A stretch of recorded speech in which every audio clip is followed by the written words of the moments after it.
दिल्ली के baby care centre में आग से 7 नवजात की मौत, 6 बच्चों को रेस्क्यू कर दूसरे अस्पताल भेजा, एक वेंटिलेटर पर।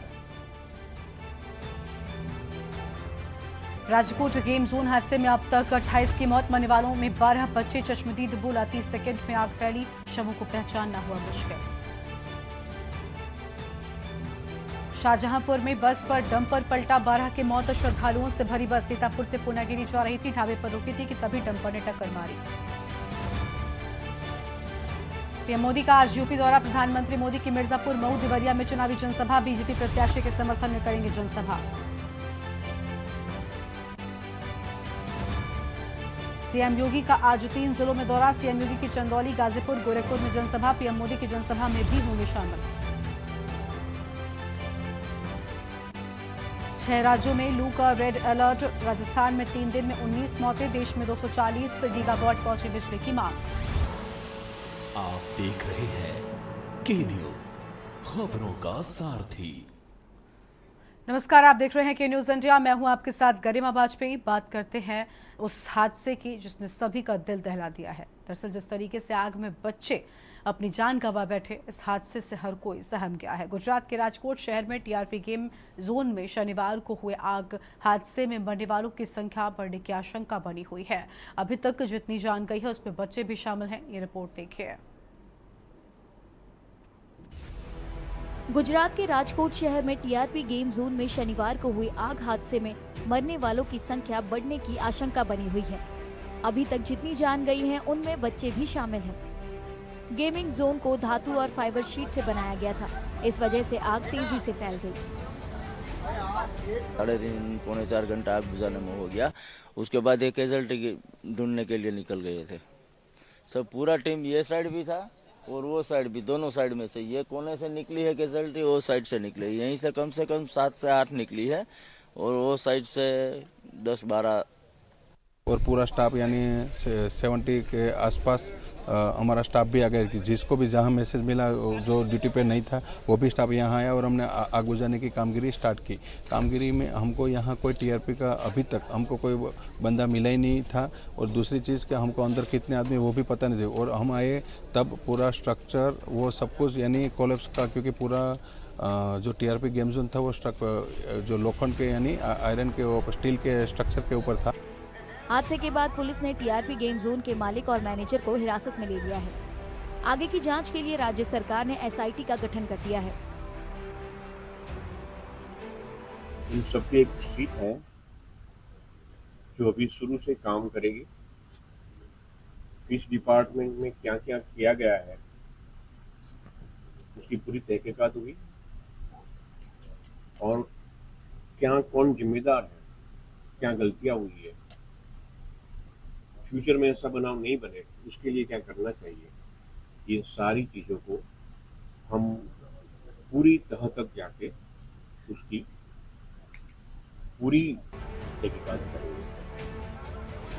शनिवार शाम को गुजरात के गृह मंत्री हर्ष सांघवी ने घटनास्थल का दौरा किया। राजकोट में जो एक बहुत ही दुखद घटना बनी है, जिसमें अनेक परिवारजनों को, अपने स्वजनों को खोना पड़ा है, साथ साथ में कई बच्चों का भी इसमें देहांत हुआ है। मुख्यमंत्री जी के निर्देश से मैं आज राजकोट आया हूं। एसआईटी जो बनाई गई है वो एसआईटी को भी तात्कालिक सूचना दी गई है। प्रधानमंत्री नरेंद्र मोदी ने भी राजकोट हादसे पर दुख जाहिर किया है। मुख्यमंत्री भूपेंद्र पटेल ने मृतक के घर वालों को 4-4 लाख रुपए और घायलों को 50-50 हजार मुआवजे का ऐलान किया है।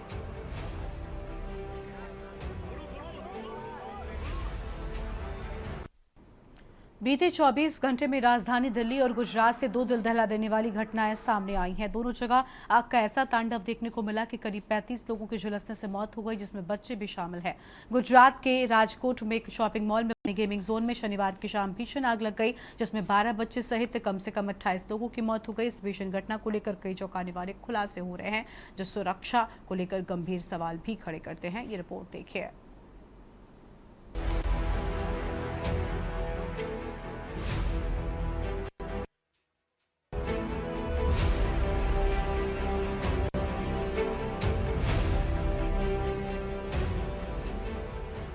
बीते 24 घंटे में राजधानी दिल्ली और गुजरात से दो दिल दहला देने वाली घटनाएं सामने आई हैं। दोनों जगह आग का ऐसा तांडव देखने को मिला कि करीब 35 लोगों के झुलसने से मौत हो गई, जिसमें ज्यादातर बच्चे शामिल हैं।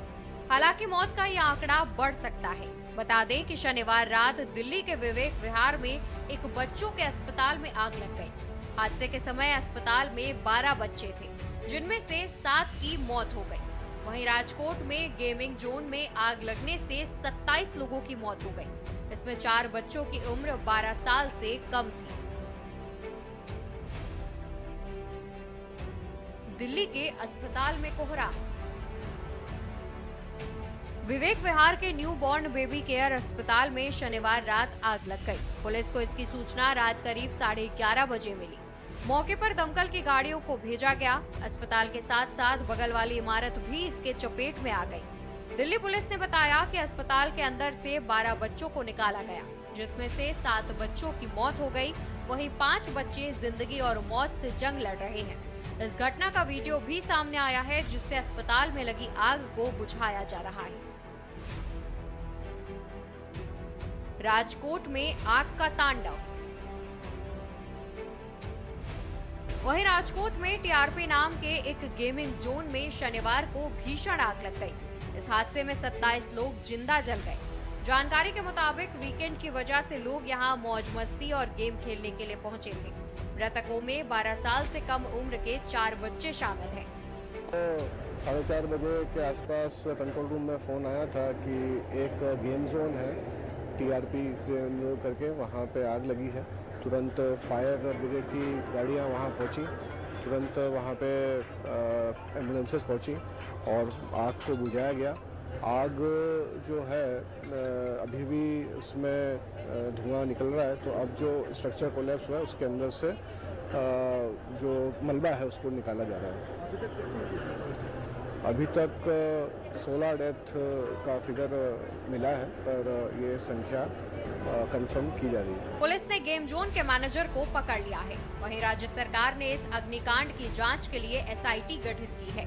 दरअसल हादसे के समय तेज हवाएं चल रही थी। देखते ही देखते करीब 30 से 40 सेकंड में पूरे गेमिंग जोन में आग लग गई।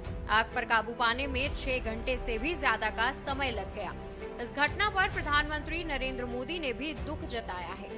इन दोनों हादसों में कुल 11 बच्चों की मौत हुई है, जिसमें से 4 गुजरात और 7 दिल्ली के अस्पताल में भर्ती हैं। हालांकि गुजरात में मौतों का आंकड़ा और भी बढ़ सकता है। वहीं मौत की बात की जाए तो 37 लोगों की जान झुलस कर चली गई, 7 दिल्ली के अस्पताल, 27 गुजरात में। वहीं 15 लोगों की जान बाल बाल बची है, जिसमें 5 दिल्ली के नवजात बच्चे हैं।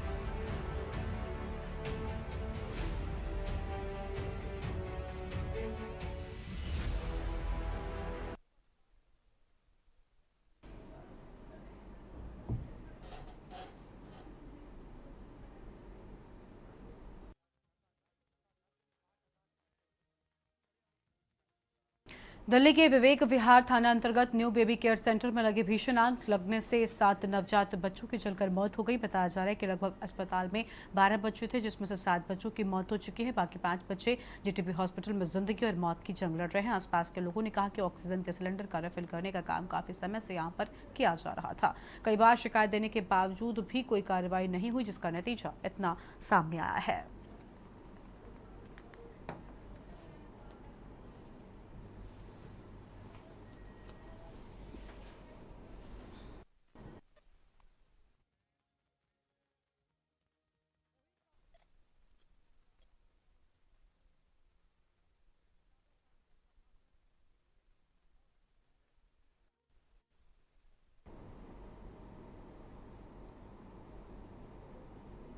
दिल्ली में इस तरह के हादसे लगातार हो रहे हैं। मुंडका में हुआ, नरेला में हुआ, अलीपुर में हुआ, अनाज मंडी में हुआ, करोल बाग में हुआ और कृष्णनगर में भी होकर आया हूँ और इसके बाद यहाँ खड़ा हूँ।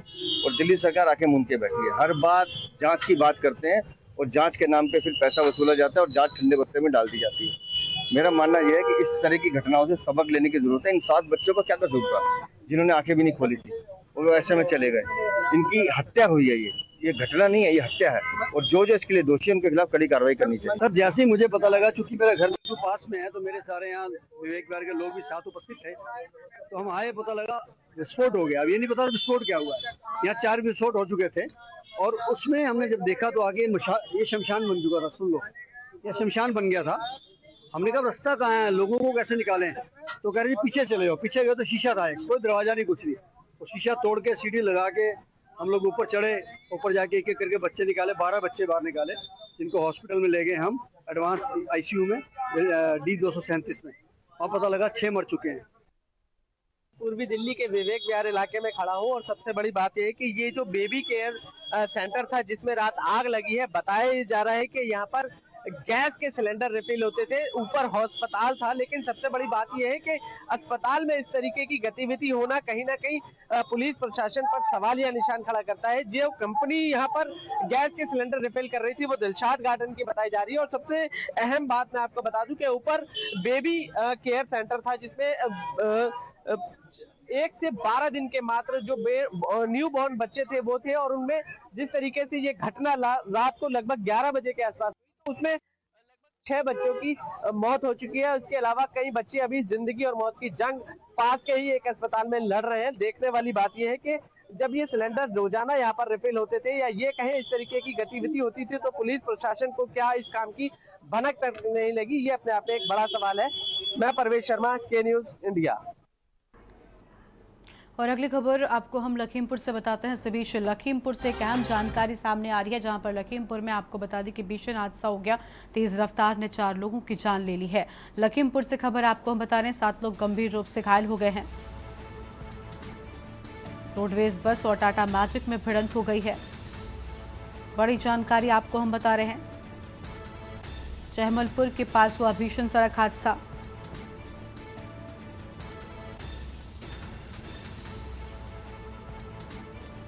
फिलहाल ये बड़ी खबर आपको हम बता दें।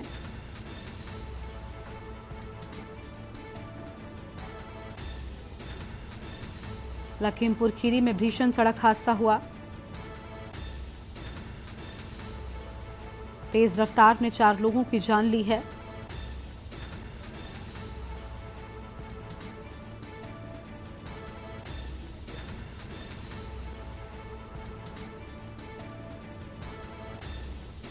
यह अहम खबर आपको हम बता रहे हैं।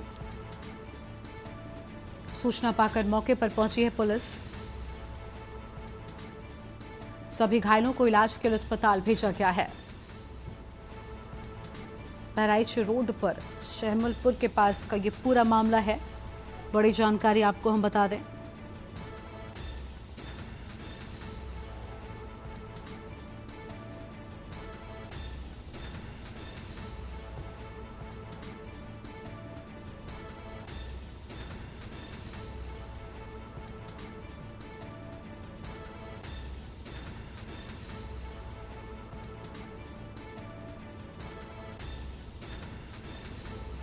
सूचना पाकर मौके पर पहुंची है पुलिस।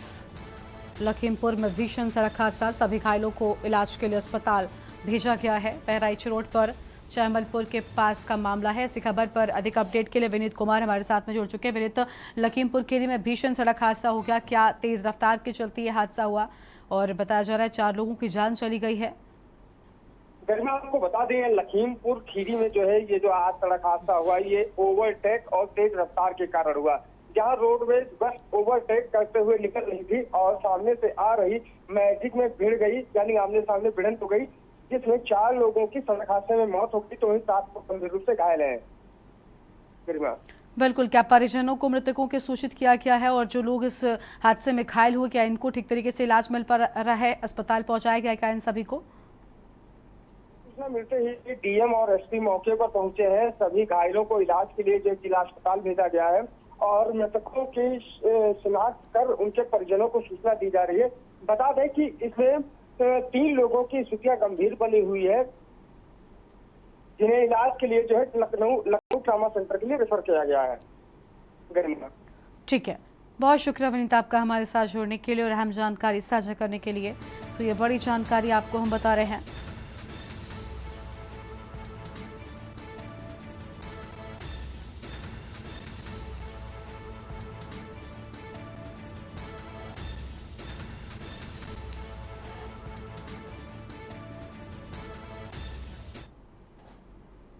दिल्ली में बेबी केयर सेंटर में भीषण आग लगने से 7 नवजात बच्चों की जान चली गई। 11 नवजात शिशुओं को बचाया गया और दूसरे अस्पताल में ले जाया गया है। वहीं गुजरात के राजकोट में गेमिंग जोन में आगजनी से 27 लोगों की मौत हो चुकी है। इसमें 12 बच्चे भी शामिल हैं। आंकड़ा बढ़ता जा रहा है और बता दें कि राजकोट गेमिंग जोन में फायर सेफ्टी के इंतजाम पर्याप्त नहीं थे।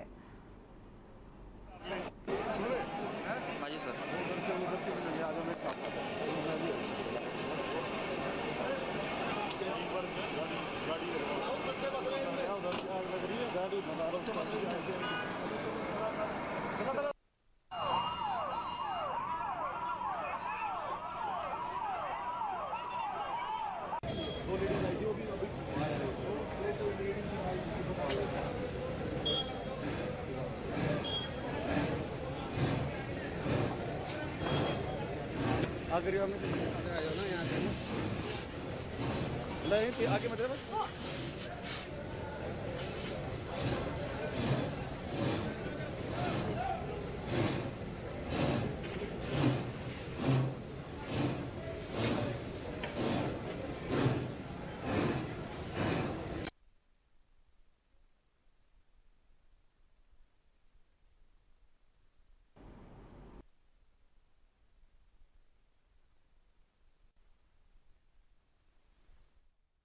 हैं गुजरात के राजकोट में आग का तांडव देखने को मिला है और आपको बता दें कि राजकोट में एक शॉपिंग मॉल में किस तरीके से यहाँ पर आग लग गई। हादसे में 12 बच्चों सहित करीब 28 लोगों की जान चली गई है।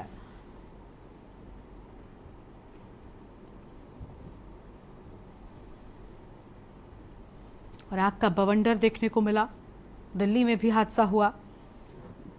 बेबी केयर सेंटर में भी आग लग गई जिससे कई नवजात बच्चों की जान चली गई।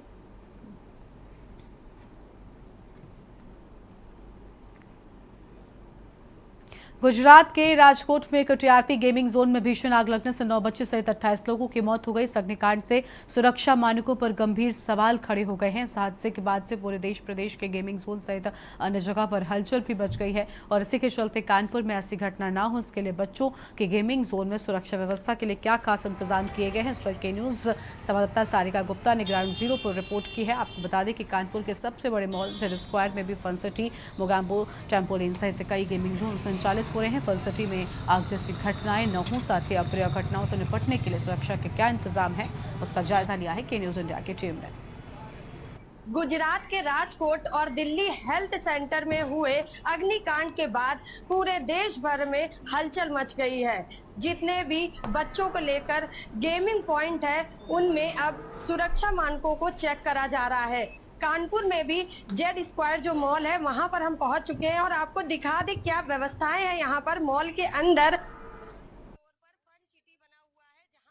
बच्चे आते हैं, विभिन्न तरीके के गेम हैं जिनका आनंद वो लेते हैं और आप देख सकते हैं कितनी भीड़ है यहाँ पर। आज रविवार का दिन है, संडे है और ऐसे में हर कोई अपने बच्चों को लेकर फन सिटी आ रहा है। आप देख सकते हैं चारों तरफ सिर्फ यहाँ पर भीड़ है, बच्चे हैं और उनके पेरेंट्स हैं। ऐसे में आपको अगर फायर से मतलब आग की लपटों से अगर बचाने के उपकरणों की बातचीत करी जाए तो वो भी हम आपको दिखा सकते हैं।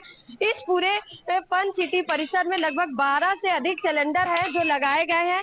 उसके साथ साथ जितने भी झूले हैं, जितने भी गेम हैं वहां पर फर्स्ट एड बॉक्स लगाया गया है। उसके साथ साथ आपको बता दें जितने भी सिलेंडर हैं हम आपको सिलेंडर भी दिखाना चाहेंगे क्योंकि यहाँ पर अगर कभी भी अनहोनी होती है तो अनहोनी से बचने के लिए इस फन सिटी प्रशासन ने क्या कुछ कर रखा है वो भी आपको बता देते हैं। देखिए इस तरीके के सिलेंडर हैं जो इस फन सिटी में लगाए गए हैं। लगभग 12 सिलेंडर हैं और बाकायदे इनमें जो तारीखें हैं वो भी आप देख सकते हैं। इस पूरे फन सिटी में 12 सिलेंडर के साथ साथ ऊपर की तरफ जब स्मॉग होता है तो स्मॉग को कैच करने के लिए जो साइलेंसर होते हैं वो भी यहाँ पर लगाए गए। पूरी आधुनिकता के साथ और सुरक्षा के साथ यहाँ पर जो आग से निपटने के मानक है वो यहाँ पर रखे गए हैं और कहीं ना कहीं पूरी सुरक्षा यहाँ पर दिखाई दे रही है। कानपुर से के न्यूज के लिए सारिका गुप्ता की रिपोर्ट। और यहाँ पर रुकते हैं छोटे से ब्रेक के लिए, जो लौटेंगे। आप देख रहे हैं के न्यूज, खबरों का सारथी। पुरानी जनरेशन के क्लासिक है शौक, नई जनरेशन को चाहिए नए जमाने की मौज। हर जनरेशन का अलग है अंदाज, अलग है ढंग, लेकिन सबके अनोखे स्वाद का एक है रंग। कमला पसंद इलायची, अनोखा स्वाद। गोल्डी हिंग का तड़का लगे तो सभी दबा के खाते हैं। गोल्डी हिंग, कण कण में जान।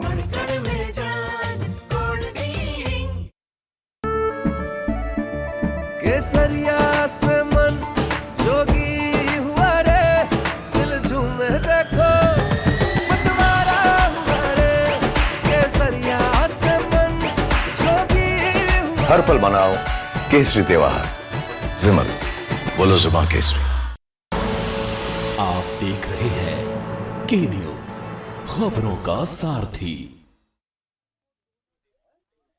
स्वागत है। जौनपुर में शनिवार को मतदान समाप्त होने के बाद वीर बहादुर सिंह पूर्वांचल विश्वविद्यालय में बने स्ट्रांग रूम में उस वक्त हड़कंप मच गया जब ईवीएम से भरा एक मिनी ट्रक वहां पहुंचा। मौके पर मौजूद समाजवादी पार्टी के प्रत्याशी बाबू सिंह कुशवाहा के समर्थकों ने उसे रोका और पूछताछ शुरू कर दी। मिनी ट्रक पर सवार ड्राइवर व अधिकारी ने कहा कि ये रिजर्व ईवीएम है जो मतदान के दौरान खराब होने पर बदली जाती है और गलती से यहाँ चली आई है। फिर क्या था, देखते ही देखते सपा कार्यकर्ताओं को जमावड़ा लग गया और मौके पर डीएम, एसपी सहित अन्य अधिकारी पहुंच गए। सपा कार्यकर्ताओं का कहना था कि ईवीएम मशीन को जिस तरह से बिना जांच पड़ताल के मिनी ट्रक के जरिए यहां लाया गया है, उससे संदेह पैदा होता है कि वोटों की गिनती के दौरान कुछ गड़बड़ी करने की कोशिश की जा रही है।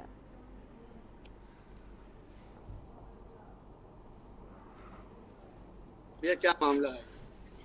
ये सर, जब हम लोग बदलापुर से चले, जब सारी ईवीएम सील हो गई और बसों में रख के हमारे पीठासीन अधिकारी जब लेके इनको जब यहाँ जमा करने के लिए जौनपुर के लिए निकले इस विश्वविद्यालय के लिए, तो साथ में हम और हमारे बहुत साथी थे। हम लोग आगे आगे अपनी गाड़ियां लगाए थे। कुछ 5 बसों के पीछे लगाए थे, कोई 8 बसों के पीछे लगाए थे, कोई 10 बसों के पीछे लगाए थे। जब हम लोग शिव गुलामगंज से राइट इधर ये बसें मुड़ी तो हम लोगों ने कहा ये इधर से कहाँ जा रही हैं, तो हम लोग भी इन्हीं के पीछे पीछे चले। हमें जहाँ भी जाएंगे हो सकता है जाम की वजह से इधर से जा रही हो, शहर में जाम होगा, तो हम लोग चले। एक नदी का पुल पड़ता है, नदी का पुल जैसे ही हम लोग पीछे थे उससे थोड़े, तो ये गाड़ी मतलब निकली और हमारे साथी थे, उन्होंने कहा कि भैया एक गाड़ी आई है यूपी 83 नंबर है और उसके आगे एक मजिस्ट्रेट साहब की गाड़ी है, उसके पीछे एक बुलेरो है, उसमें भी एक मजिस्ट्रेट साहब हैं और ये गाड़ी सारी बसों को साइड में लगा करके ये गाड़ी आगे जा रही है। इसमें कुछ लदा है और त्रिपाल पड़ा है। ऐसा क्या बात है कि ये गाड़ी बसों को साइड में लगा के आगे जा रही है? हमने कहा हम थोड़े आगे हैं, आने दीजिए, आप भी अपनी गाड़ी इसी के पीछे लगा लीजिए। तो ये गाड़ी हम लोग वो पीछे लेके आए और जब ये गाड़ी बराबर में आई तो आगे से भी एक बस आ गई जो इधर से ईवीएम जमा करके जा रही थी, तो उसकी वजह से ये गाड़ी रुक गई। हमने इसमें पूछा, हमने ड्राइवर से, और वो एक इसमें कांस्टेबल बैठे हुए थे, हमने भैया इसमें क्या है, तो कुछ न बताए नहीं, कुछ ऐसे हाथ हिला दिया और तब तक वो बस साइड में हो गई, फिर चल दिए। लगभग 10-11 बजे के आसपास ये गाड़ी जो आपके सामने खड़ी है ये बदलापुर साइड से आई। लोगों को शक हुआ, 2 गाड़ी सेक्टर मजिस्ट्रेट की और की स्कॉट कर रही थी, कुछ गाड़ी पीछे लगी थी और बड़ा सावधानी से गाड़ी लाई गई। ये फिरोजाबाद नंबर की गाड़ी है और इस नंबर की कोई गाड़ी यहाँ पर नहीं है। तो ये लाई गई, तो जब लड़कों ने देखा, पार्टी के साथियों ने देखा, तो इस गाड़ी के पीछे थोड़ा हुए, यहाँ आकर के थोड़ा रुकी तो देखा, पूछा कि भाई गाड़ी कहाँ जा रही, क्या है? तो कुछ बोले नहीं। पुलिस वाला भी था साथ में, जल्दी से अंदर घुस के और खड़ी किया और ड्राइवर भाग गया। जो ये स्कॉट करके आए वो भी गायब हो गए। ये आधे घंटे पौन घंटे गाड़ी खड़ी रही। इसके बाद फिर इसको देखा, लोगों ने चर्चा की। थोड़ी देर बाद अधिकारियों से बात हुई तो उन्होंने कहा कि भाई ये आप लोग जौनपुर सदर वाले इधर कैसे आ गए, मछलीपुर की है, हटो यहाँ से, नहीं तो हम मुकदमा लिखा देंगे, ये करेंगे वो करेंगे। थोड़ी देर बाद पता चली कि मुगराबाद शाहपुर की रिजर्व की मशीन है। ऐसा डिस्ट्रिक्ट मजिस्ट्रेट का कहना है, रिटर्निंग अफसर का, कि ये मुगराबाद शाहपुर की जो रिजर्व में रखी रहती है मशीनें वो हैं, तो वो ला के रखी गई हैं। पहले उन्होंने ही मछली शहर का कहा, बाद में उन्होंने ही शायद न जानकारी रही। तो ये कहा, अब एक तरफ हमको ये है कि भाई भारतीय जनता पार्टी हार रही है और मशीनों के बारे में पहले से भी सबको शक है, हमको भी शक है और लोगों को भी शक है, पूरे देश के लोगों को शक है। हमारे ARO मुगराबाद आराम से मुंगरा बादशाहपुर हैं और जो हमने अपनी जो ईवीएम्स हैं वो हम जब कल वितरण में रवाना करते हैं तो उसमें जो रिजर्व ईवीएम्स होती है वो सेक्टर मजिस्ट्रेट्स को और दी जाती है यहाँ से डिस्पैच स्थल से। और इसके अतिरिक्त जो हमारा विधानसभा का हेडक्वार्टर होता है एआरओ हेडक्वार्टर, वहाँ पे भी हम रिजर्व ईवीएम रखते हैं कि इन केस कहीं पे किसी सेक्टर मजिस्ट्रेट के पास या जोनल के पास अगर मशीन कम पड़ जाती है, रिप्लेसमेंट जब मॉक पोल के दौरान या वास्तु मतदान के दौरान होता है, तो हम लोग एआरओ हेडक्वार्टर से उसको मशीन देके रिप्लेस करते हैं। तो ये हमारा वो एआरओ हेडक्वार्टर की रिजर्व मशीनें हैं जो कि मुंगरा बादशाहपुर से और वेयर हाउस के लिए जारी थी। क्योंकि यहाँ पे बाहर जाम था, इसलिए जो यहाँ के नायब तहसीलदार, जो इसके तहसीलदार थे प्रभारी, उन्होंने यहाँ के नायब से बात किया और वो इसको जाम के कारण यहाँ गलती से अंदर लाके उन्होंने खड़ा कर दिया।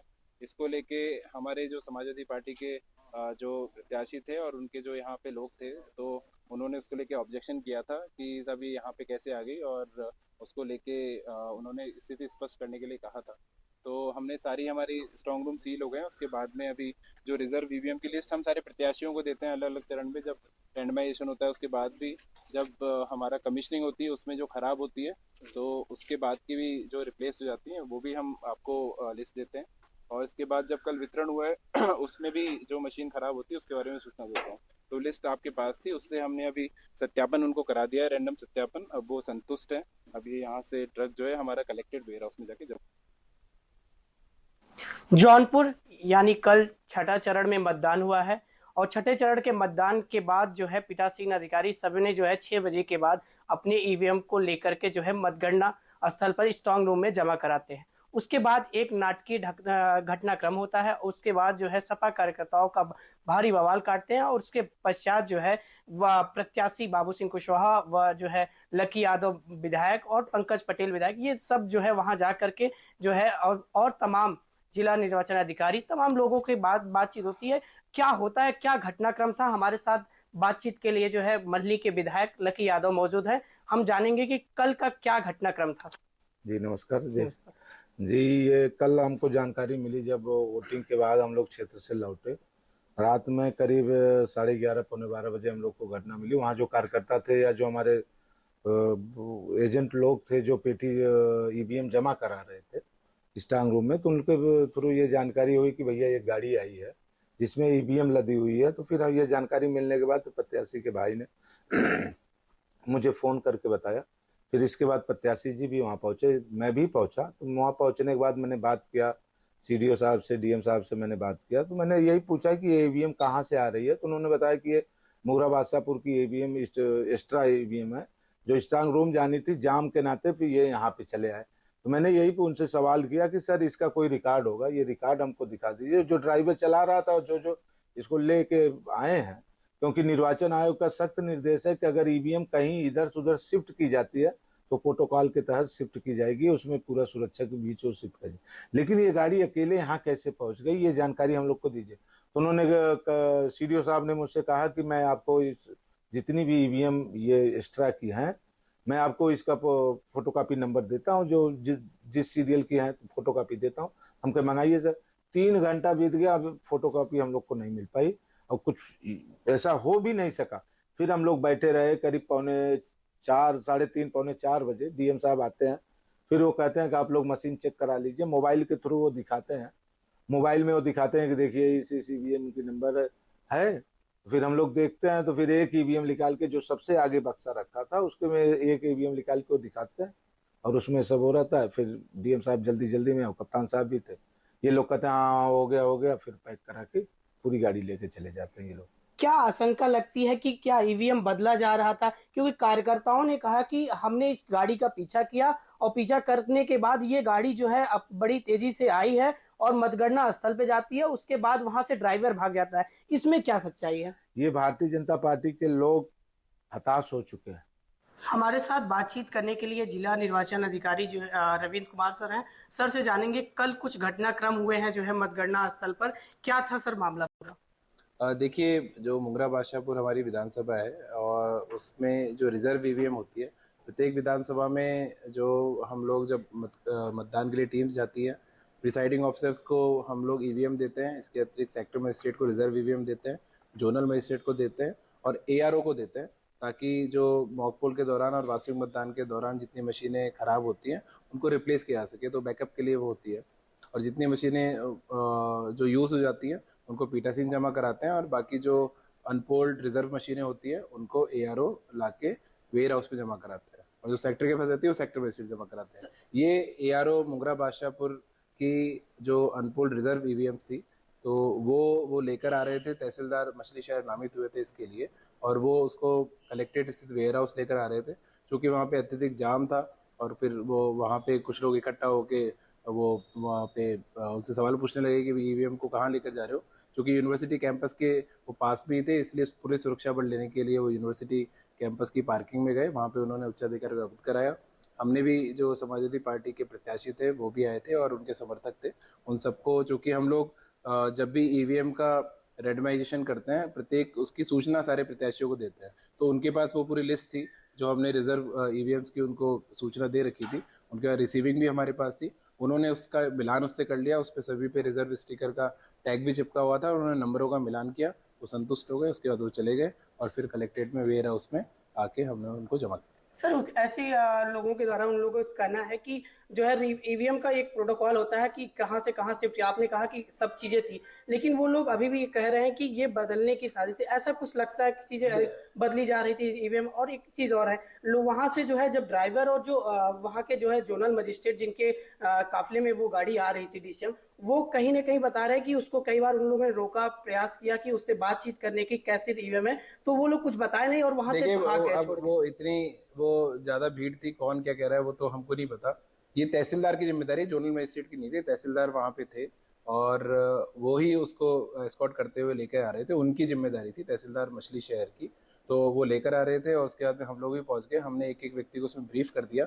और ये एक नॉर्मल प्रोटोकॉल है कि जो मशीन जाती है रिजर्व EVMs, वो वेयर हाउस में आती है। चूँकि वो यूनिवर्सिटी कैंपस के पास से गुजर रहे थे और वहाँ पे जाम बहुत ज़्यादा था, तो इस कारण पूरे सुरक्षा बल के लिए, और चूँकि वहाँ पे लोगों ने दबाव बनाना शुरू कर दिया, तो इसलिए वो पुलिस सुरक्षा बल के लिए वहाँ पे आ गए। लेकिन सबसे इसमें प्रोटोकॉल ये होता है, हर चीज़ की सूचना हम देते हैं। तो जितनी EVMs जाती हैं बूथ पे हों, चाहे जो हमारी रिजर्व में होती है, उसकी प्रत्येक की सूचना सारे कैंडिडेट के पास होती है। समाजवादी पार्टी के कैंडिडेट के पास भी थी, वो स्वयं थे वहाँ पे, उनको हमने क्रॉस टैली कराया, वो संतुष्ट थे, उसके बाद चले। तो ये कहीं ना कहीं किसी प्रकार से प्रश्न चिन्ह खड़ा करने की जरूरत नहीं है। लोग अपने EVM का जो है रखवाली खुद कर रहे हैं। कैमरामैन अभिषेक के साथ अजय, के न्यूज जौनपुर। और इस बीच बुलंदशहर से एक अहम जानकारी सामने आ रही है, उसका रुख कर लेते हैं। अम्बाला में हुए हादसे का फुटेज सामने आया है। बुलंदशहर से अहम खबर आपको हम बता दें, 24 को भूपतपुर से वैष्णो देवी जा रही थी ट्रैवलर बस और अम्बाला मोहना गांव में हुआ था भीषण एक्सीडेंट। अम्बाला मोहना गांव में भीषण एक्सीडेंट हुआ था, जिसमें बच्ची समेत 6 लोगों की मौत हो गई थी। बड़ी जानकारी आपको हम बता रहे हैं। 24 मई को भूपतपुर से वैष्णो देवी जा रही थी ट्रैवलर बस और अम्बाला मोहना गांव में भीषण एक्सीडेंट हुआ था। यह अहम खबर आपको हम बता दें, जिसमें बच्ची सहित 6 लोगों की मौत हो गई थी।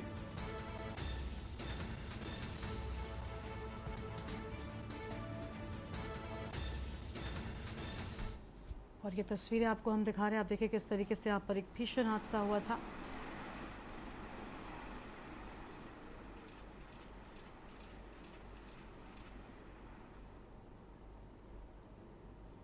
तो बुलंदशहर में भीषण सड़क हादसे की तस्वीरें सामने आई थी और लाइव CCTV का वीडियो सामने आया था। तो अहम खबर आपको हम बता दें, जहां पर लाइव CCTV का वीडियो सामने आया था। बुलंदशहर से खबर, भीषण सड़क हादसा।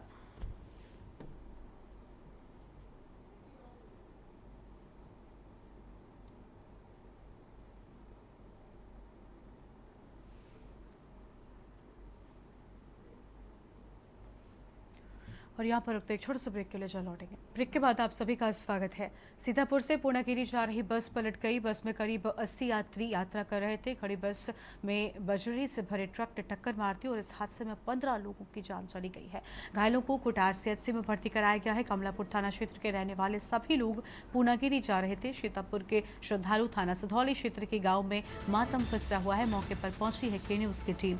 सीतापुर से बड़ी खबर आपको बता दें, जहाँ पर बस में करीब 80 यात्री यात्रा कर रहे थे और ये भीषण हादसा हो गया, जिसमें लगभग 15 लोगों की जान चली गई है। खड़ी बस में पीछे से ट्रक ने टक्कर मार दी और इस भीषण हादसे में 15 लोगों की मौत की खबर सामने आई है। भीषण हादसे में 15 लोगों की मौत हो गई है। सीतापुर से बड़ी जानकारी आपको हम बता रहे हैं। घायलों को खुटार सीएचसी में भर्ती कराया गया है। कमलापुर थाना क्षेत्र के रहने वाले हैं सभी लोग। और अहम जानकारी आपको हम बता दें,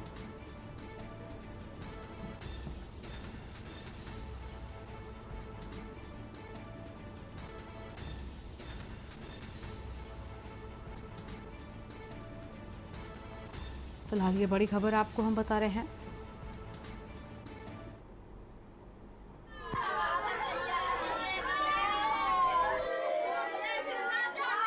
वो हमारे भाई हैं प्रमोद, वो जा रहे थे पूर्णागिरी जा रहे थे। वो रास्ते में हादसा हुआ है, बस के ऊपर ट्रक पलट गया गिट्टी भरा।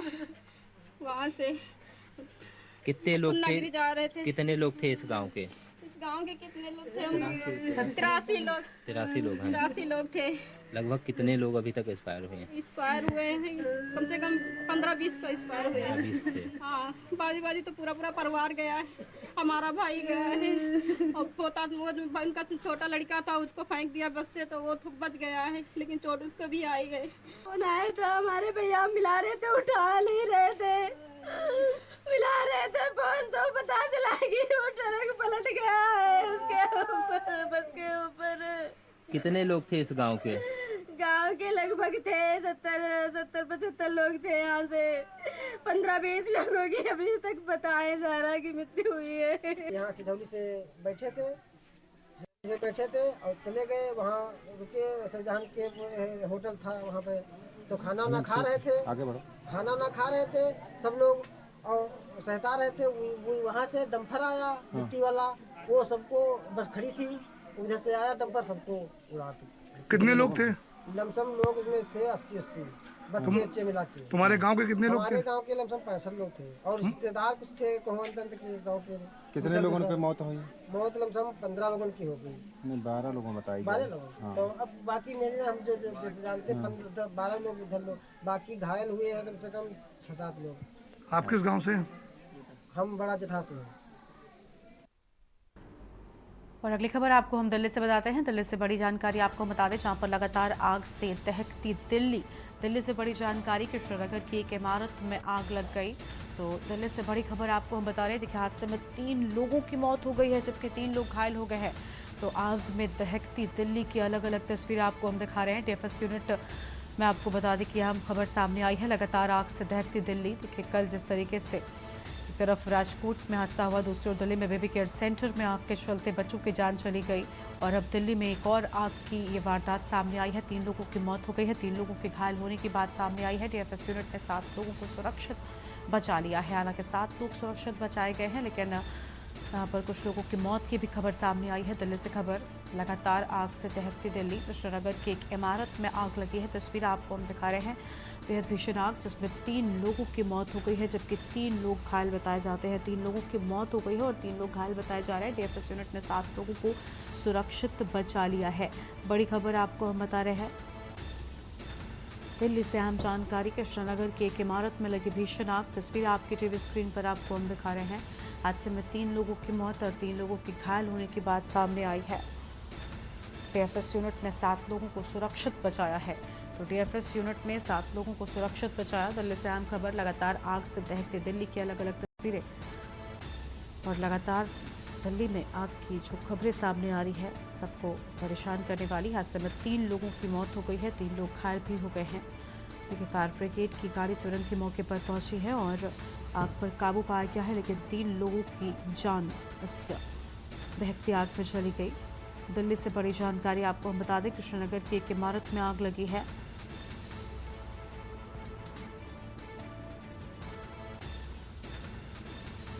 बड़ी खबर आपको हम बता रहे हैं, कृष्णनगर की एक इमारत में लगी भीषण आग।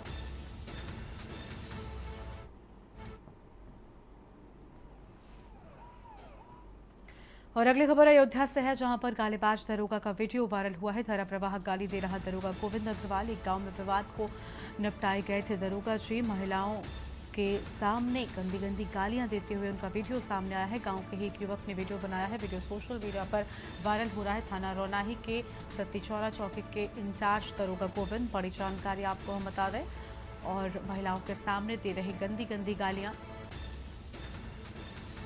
गांव के ही एक युवक ने बनाया है वीडियो।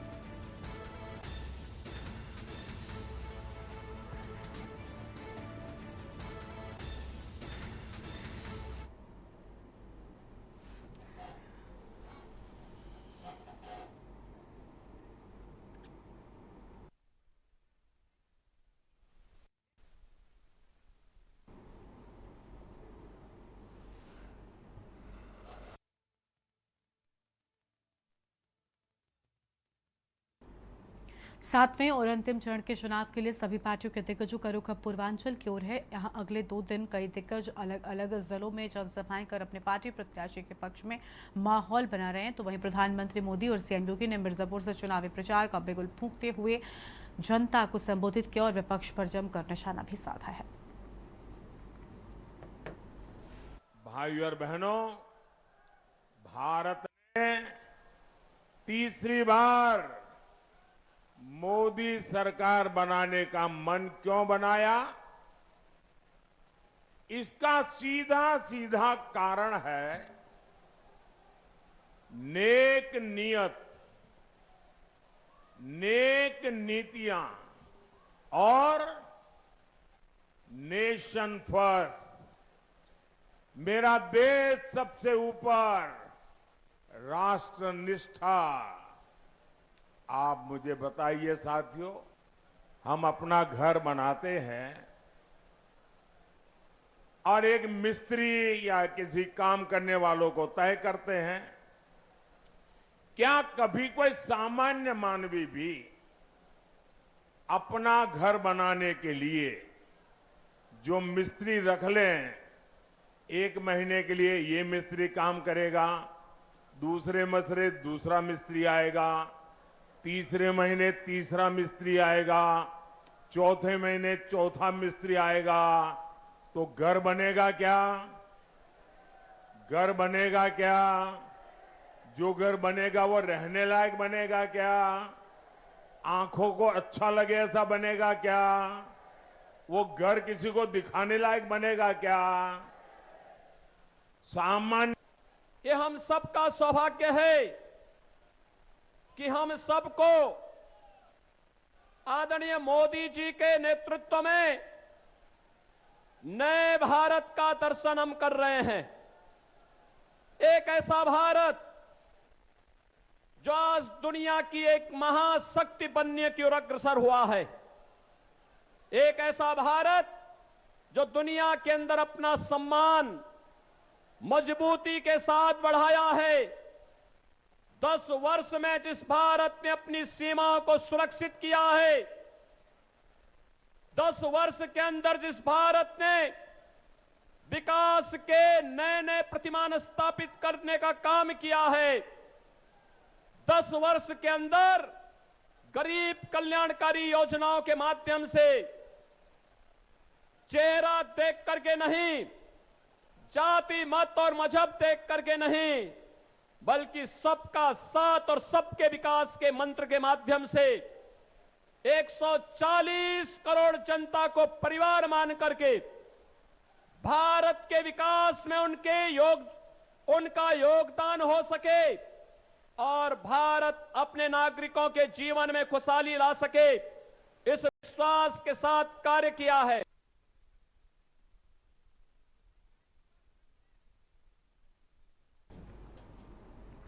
लोकसभा चुनाव 2024 के 6 चरणों के चुनाव हो चुके हैं। अब 1 जून को 7वें और अंतिम चरण की वोटिंग होनी है। इसमें कोसी लोकसभा सीट भी शामिल है। इसके लिए आज प्रधानमंत्री ने यहां पर जनसभा की है। पूर्वांचल उसे ताकत नहीं देगा जो आपको गरीब बनाए रखना चाहते हैं। आज मोदी आपका पक्का घर बना रहा है। आज मोदी आपकी प्रॉपर्टी के पक्के कागज यानी घरौनी बनाकर दे रहा है। इसलिए हमारे सभी देशवासियों ने ठान लिया है, आप सबका मक्कम निर्धार है, आपका आशीर्वाद मोदी के साथ है।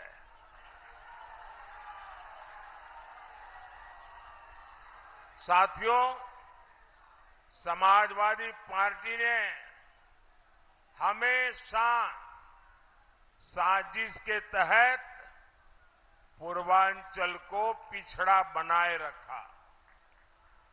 ऐसे लोगों को पूर्वांचल बार बार सजा देगा जिन्होंने इस क्षेत्र के साथ विश्वासघात किया। चंदौली जिला मुख्यालय पर जनसभा में सीएम योगी आदित्यनाथ ने सबका अभिवादन किया। बोले, एक ही नारा गूंज रहा है, फिर एक बार मोदी सरकार। अब की बार 400 पार का नारा सुनकर तो समाजवादी पार्टी के लोग चारों खाने चित हो जाते हैं। आगे उन्होंने क्या कुछ कहा है, आपको सुनाते हैं। आज मुझे एक बार फिर से चंदौली की जनता जनार्दन से अपील करने का अवसर प्राप्त हो रहा है। बहनों और भाइयों, लोकसभा चुनाव के 6 चरण संपन्न हो चुके हैं। उत्तर, दक्षिण, पूरब, पश्चिम, जहां कहीं हम जा रहे हैं, चारों ओर एक ही स्वर है, एक ही नारा है, जनता का एक ही भाव और एक ही भंगिमा है, और वह है कि फिर एक बार, फिर एक बार, और अब की बार, अब की बार 400 पार। तो 400 पार में चंदौली भी है। हर गरीब के लिए 5 लाख रुपए की स्वास्थ्य बीमा का कवर, हर गरीब के सिर को ढकने के प्रधानमंत्री आवास योजना का लाभ, ये जितना भी कार्य हुआ है पिछले 10 वर्ष में, नए भारत के शिल्पी प्रधानमंत्री मोदी जी के नेतृत्व में हुआ है।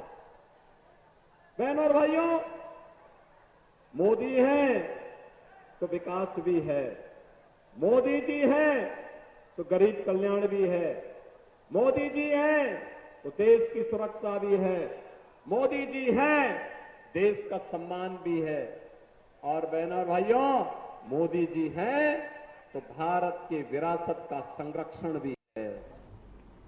उत्तर प्रदेश में भीषण गर्मी का सितम लगातार जारी है। यूपी के अधिकतम जिलों में तापमान 40 के पार पहुंच रहा है और 40 डिग्री से ऊपर पहुंच रहा है तापमान। लोगों को हो रही परेशानी। भीषण गर्मी में लोगों को बाहर निकलना मुश्किल हो गया है। लखनऊ समेत यूपी के कई जिलों में चिलचिलाती धूप लोगों को परेशान कर रही है। यूपी में अभी कुछ और दिनों तक भीषण गर्मी रहने वाली है। सड़कों से लेकर घरों के अंदर तक लोगों को लग रही है गर्मी। गर्मी से परेशान लोग नजर आ रहे हैं। बड़ी खबर आपको हम बता रहे हैं, जहां पर भीषण गर्मी से परेशान हैं लोग।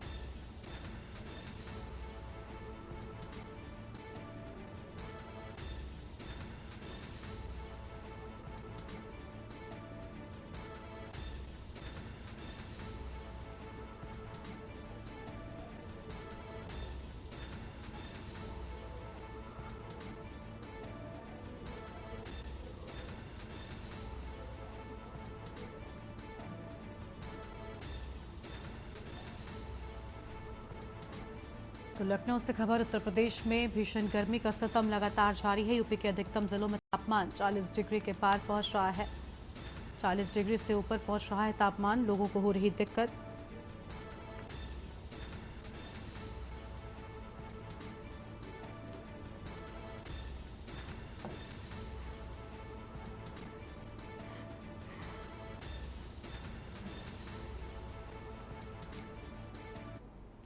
चंदौली संसदीय क्षेत्र में चुनाव अंतिम चरण में 1 जून को होना है, जिसके लिए सभी पार्टियों के प्रत्याशी जोर शोर से जुटे हुए हैं। लेकिन समाजवादी पार्टी के प्रत्याशी वीरेंद्र सिंह अपनी ही पार्टी के पूर्व सांसद रामकिशन यादव की उपेक्षा किए जाने से कमजोर साबित हो रहे हैं।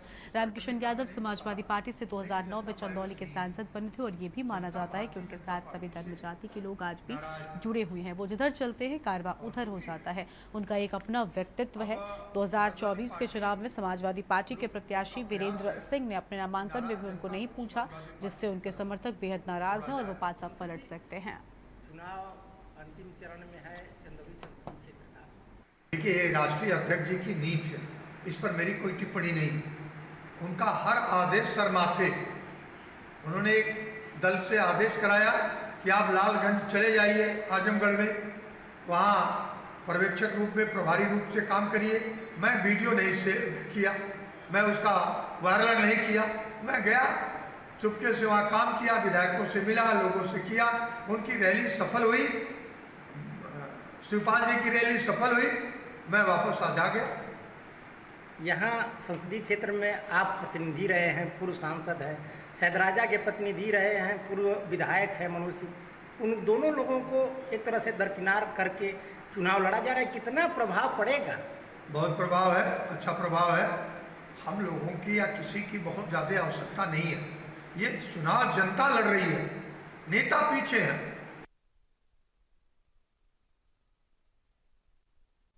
बागपत के बढ़ौत में एक पालतू कुत्ते की मृत्यु के बाद उसे धार्मिक विधि विधान के साथ दफनाया गया। उसके बाद उसकी तेरहवीं भी की गई और इतना ही नहीं, कुत्ते की आत्मा की शांति के लिए हवन के उपरांत तेरहवीं का भोज भी खिलाया गया है। बता दें कि ये पूरा मामला सामने आया है शाहमल एनक्लेव कॉलोनी का, जहां पर राजीव पालियान के परिवार का 13 साल से परिवार का हिस्सा रहा बोझो की मौत के बाद परिवार ने उसकी आत्मा की शांति के लिए वो सब कुछ किया जो किसी व्यक्ति की मौत के बाद किया जाता है।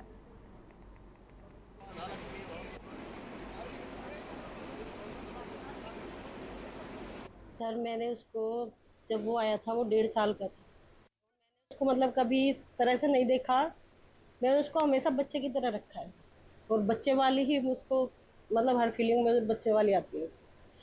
वो तब आया, तब हमारे पास मतलब हम भूखे रहे तो हमारे साथ भूखा रहा। देखो अपने घर का जो भी मेंबर होता है, हम कैसा भी होता है हम उसका तो भी करते हैं, है ना। वो भी हमारे घर का एक मेंबर था। इसमें पहले थोड़ा ठंडे का वो है, फिर भोजन है, एक पूरी सब्जी, ये सब चीजें। हवन उसी की आत्मा की शांति के लिए कौन कौन लोग बैठे? इसमें हमारे खेल प्रकोष्ठ अध्यक्ष दीपक तोमर जी, परिवार के मेरे पति राजीव बालियान और बेटा वासु बालियान।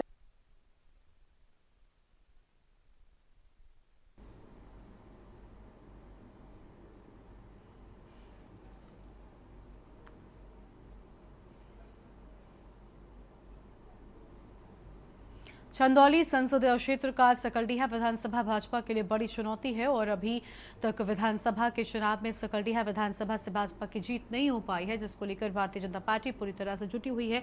और इस विधानसभा को जीतने के लिए विशेष तरीके से सकलडीहा विधानसभा के प्रभारी के रूप में डॉक्टर पीयूष यादव तथा उत्तर प्रदेश पिछड़ा मोर्चा के मीडिया प्रभारी विवेक यादव को लगाया गया है। विवेक यादव सकलडीहा विधानसभा के निवासी भी हैं। उन्होंने कहा कि यादव पूरी तरह से भाजपा के साथ अब जुटने लगे हैं, जिससे कि इस बार सकलडीहा विधानसभा की जीत पक्की है।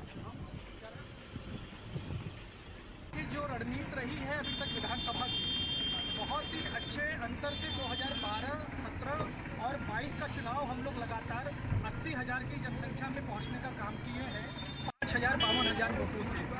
और विगत वर्षों में जितने विकास के कार्य हुए और जहां हम खड़े हैं, 497 करोड़ की जो रोड दी है माननीय मंत्री जी ने, पूरी तरीके से जनता ये मूड बना चुकी है, यादव समाज ये मूड बना चुका है कि जो विकास कार्य है जिसमें सकलडीहा की जनता बार बार पिछड़ रही है, सकलडीहा की जनता और यादव समाज पूरी तरीके से ये चाहता है कि हम इस विकास के भागीदारी बने और बढ़ चढ़ करके हिस्सा लेकर के हम लोग माननीय मंत्री जी को केंद्रीय मंत्री बनाने का काम करें। और इस बुलेटिन में इतना ही। आप देखते रहिए न्यूज़ इंडिया। नमस्कार।